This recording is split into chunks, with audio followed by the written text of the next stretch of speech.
সময়টা ছিল আগস্ট মাস, মানে শ্রাবণ মাস। আর গেছিলাম চুঁচুড়ায়। চুঁচুড়ায় শ্রাবণী মেলা চলছিল তার জন্য। তো হ্যাঁ, এতদিন পরে ভিডিওটা শেয়ার করার একটাই কারণ, আমরা সবাই জানি যে আগস্ট মাসে আমাদের আশেপাশে এমন একটা বাজে ঘটনা ঘটে গেছিলো যে তখন মন মানসিকতা পুরোটাই ভেঙে গেছিলো। আমি তখন টোটালি ভিডিও দেওয়া বন্ধ করে দিয়েছিলাম। তারপর আমার এই ভিডিওটার কথা মাথা থেকে বেরিয়ে গেছে। আজ হঠাৎ করে যখন গ্যালারিতে ফটো দেখছিলাম, ভিডিওটা চোখে পড়লো। তো ভাবলাম যখন ভিডিওটা তুলেই ফেলেছি, শুধু শুধু ডিলিট করে দেবো, তার থেকে ভালো তোমাদের সাথে শেয়ার করি। তো যথারীতি দিনটা ছিল 9ই আগস্ট। এখানেও আমি প্রিয়াঙ্কার সাথেই গেছিলাম। প্রিয়াঙ্কার অনেকগুলো স্টল ছিল এখানে, ওই আমাকে জোর করে নিয়ে গেছিলো, নাহলে আমি তো নৈহাটি শ্রাবণী মেলাতেও যাই না। তো চুঁচুড়া তো অনেকটাই দূর। তো আমরা লঞ্চ পার হয়ে, নৈহাটি থেকে লঞ্চ পার হয়ে চলে এসেছিলাম। এখানে বেশি দূর না, তোমরা যারা হয়তো অনেকেই জানো একটুখানি। তো সবার জন্য টিকিট, এখানে শ্রাবণী মেলাতে দেখছিলাম টিকিট ছিল। আর যেহেতু প্রিয়াঙ্কা স্টলার, আমি প্রিয়াঙ্কার সাথে গেছিলাম বলে আমাদের কোনো টিকিট লাগেনি। তো মেলায় ঢুকে ওর স্টলগুলোতে ঘুরে ঘুরে দেখছিল যে কারো কোনো প্রবলেম হচ্ছে কি না, কারোর কোনো কিছু দরকার হচ্ছে কি না। তো আমিও ওর সাথেই ঘুরছিলাম। তো ঘুরতে ঘুরতে হঠাৎ করে আমার একটা দোকান চোখে পড়লো, এই যে এই দোকানটা আমি বারবার, আমার চোখ আটকে যাচ্ছিলো। কারণ দোকানটা ছিল হচ্ছে হোয়াইট হাউস, মানে সমস্ত জামা কাপড় সাদা। আর সাদা জিনিস বলতেই আমার সেখানে চোখ আটকে যায়। এত সুন্দর লাগে, সাদা জিনিসের প্রতি আমার আলাদাই একটা দুর্বলতা কাজ করে। তো এই দোকানের হারগুলো খুব সুন্দর, এগুলো সবই হ্যান্ডমেড। দিদি ওখানেই লাইভ বানাচ্ছিল। তো এখান থেকে আমি একটা হার, কানের আর একটা চুড়িও কিনেছিলাম 15ই আগস্ট, যেহেতু কদিন পরেই। তো আমি 15ই আগস্টে পরার জন্য এই 3টে জিনিস কিনেছিলাম।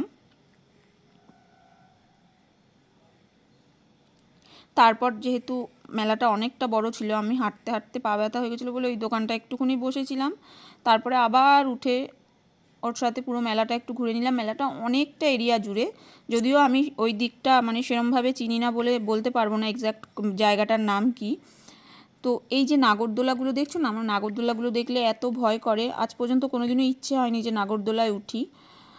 হয়তো আমি এমন ব্যক্তি, বা জানি না আমার মতো কেউ আছে কি না। আমার মতো যদি কেউ থেকে থাকো যারা নাগরদোলা উঠতে ভয় পাও, তারা অবশ্যই কমেন্ট করে জানিও।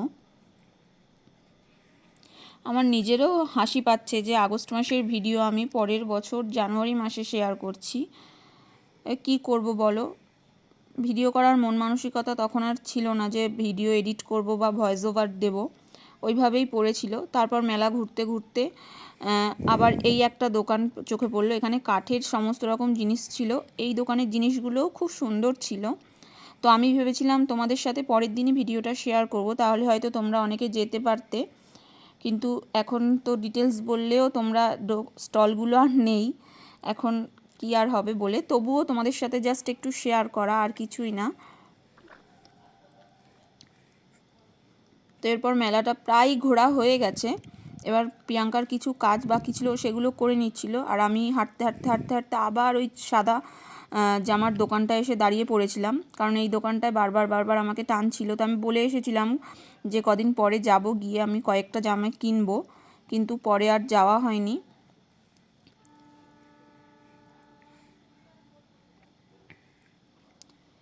হয়ে গেছে প্রিয়াঙ্কার কাজ, এবার আমরা বেরোবো। তো চলো বেরিয়ে যাই। চলো বাড়ি যাই আমি।